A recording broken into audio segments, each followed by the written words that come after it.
ઘણા વખતથી ખરાબ છે, બોલવાની ડૉક્ટરે સખત ના પાડી છે, પણ આ પ્રસંગ જ એવો છે કે રહેવાય જ નહીં.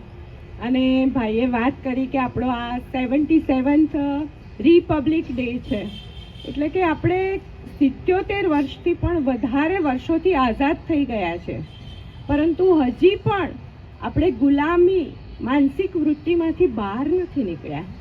કારણ કે ક્યારેય કોઈ એનઆરઆઈને જોઈએ ને તો તરત જ આપણી આંખોમાં અહોભાવ છલકાવા માંડે.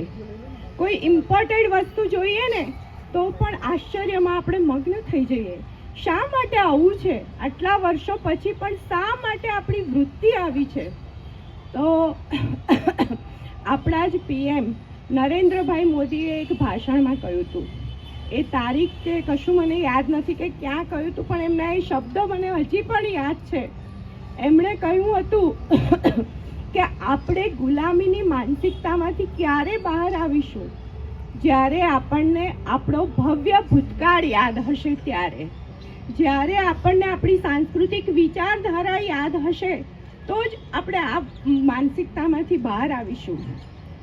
અને એ વખતે એમણે કહેલા શબ્દો હતા कि विकास भी और विरासत का गौरव भी होना चाहिए.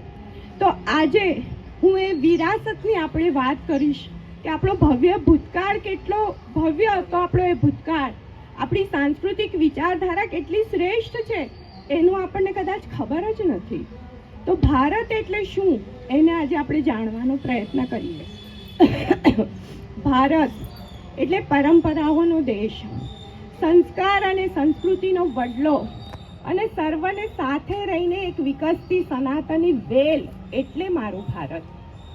ભારત એટલે માત્ર કાશ્મીરથી કન્યાકુમારીનો એક જમીનનો ટુકડો નથી, પરંતુ જ્યારે કાશ્મીરના પહેલગામમાં આતંકવાદીઓનો હુમલો થાય ત્યારે કન્યાકુમારીના લોકોના દિલમાં પણ વેદના થાય. એ સંવેદનાનું નામ એટલે મારું ભારત. ભારત એટલે વિવિધ પચરંગી પોશાકો હોય છે. પંજાબની પાઘડી, સાઉથની લુંગી, ગુજરાતનું કેડિયું, બંગાળની સાડી. શું આ જ આપણું ભારત છે? ના. આવા વિવિધ પોશાકો પહેરીને પણ હજી જ્યાં મને ભારતીય તરીકે ઓળખાવું ગમે એ આપણું ભારત છે. ભારતમાં બોલીઓ પણ અનેક બોલાય છે. ક્યાંક ખડી હિન્દીનું સંબોધન, ક્યાંક તામિલ તેલુગુની જીદ, ક્યાંક અંગ્રેજીનું આંધળું અનુકરણ અને ક્યાંક દરેક બોલીમાં ગુજરાતી લહેકો. આ જ માત્ર ભારત નથી, પરંતુ આ બધી જ ભાષાઓ જ્યાં મૌન થઈ જાય છતાં પણ જે શેષ બચે છે એવું વિશેષ મારું ભારત છે. ભારત એટલે માત્ર તિરંગાના 3 રંગો નહીં, પરંતુ એ તિરંગો ફરકાવવા માટે ક્રાંતિકારીઓ હસતા મોઢે ફાંસીને માચડે ચડી ગયા હતા એવા પરાક્રમીઓની, એવા ક્રાંતિવીરોની આ ભૂમિ એટલે મારું ભારત. ભારત એટલે જુદા જુદા પંથ, સંપ્રદાય, વાડા, ધર્મ, સંત, આશ્રમ, મઠ. શું એ બધું ભારત છે? ના, આ જરાય ભારત નથી, પરંતુ આ એ ભૂમિ છે કે અહીંયા આગળ ઈશ્વરને સપરિવાર, મિત્ર મંડળ સહિત વારંવાર 10 અવતાર લેવાનું મન થાય એવી દિવ્ય ભૂમિ એટલે આ ભારત છે.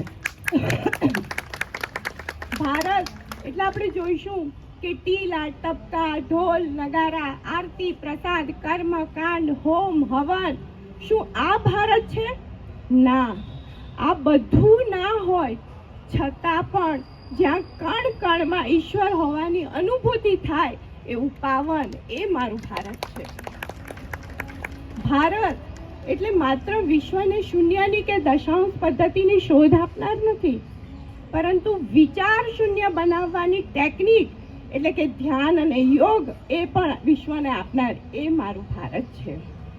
ભારત એટલે ખાંડની શોધ કરનાર ભારત, પરંતુ માત્ર ખાંડની શોધ કરનાર ભારત નથી, પરંતુ દરેક જણને આવકાર આપતી વખતે જે જીભની મીઠાશ હોય છે એટલે કે અતિથિ દેવો ભવ એનો મંત્ર જ્યાં સદીઓથી ગવાય છે એ આપણું ભારત છે.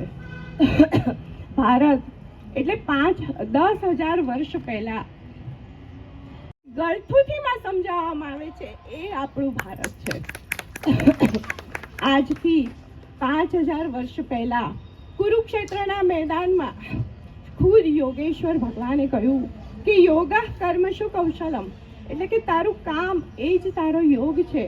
અને કર્મણીએ વાધિકાર હસ્તે કહીને નિષ્કામ કર્મયોગ શું હોય છે એ વિશ્વને બતાવ્યું. એવું શ્રેષ્ઠ તત્વજ્ઞાન શ્રીમદ ભગવદ્ ગીતા એ આપણું ભારત છે.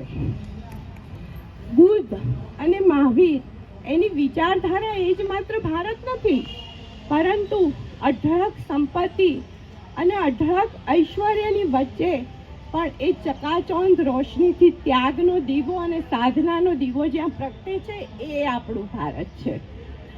આજથી 1893માં અહીંનો એક યુવાન સ્વામી 7 સમંદર પાર શિકાગોમાં જાય છે અને ત્યાં પરદેશીઓને માય સિસ્ટર્સ એન્ડ બ્રધર્સ એવું કહીને જે આવે છે, એટલે કે વસુધૈવ કુટુંબકમનો મંત્ર જે સદીઓથી અહીંયા ચાલે છે એ આપણું ભારત છે.